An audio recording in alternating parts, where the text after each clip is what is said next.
dear friends, keeping the current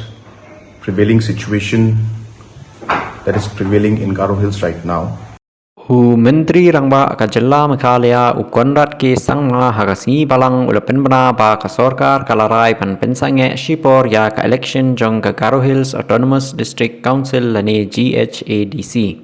Kani ka Eleksyon ka balatmu ban penlong ha ka Shpau tarik u yayong menta kala sya pen kenria na hadien karai jong ka Sorkar Jella.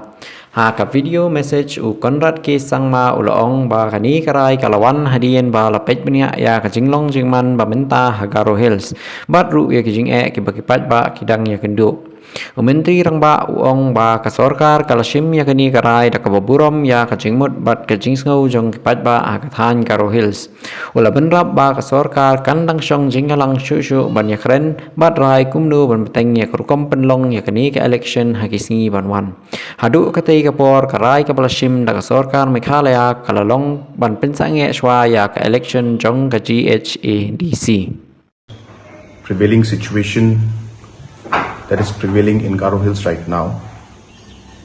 and keeping the sentiments of the people in mind, the government of Meghalaya has decided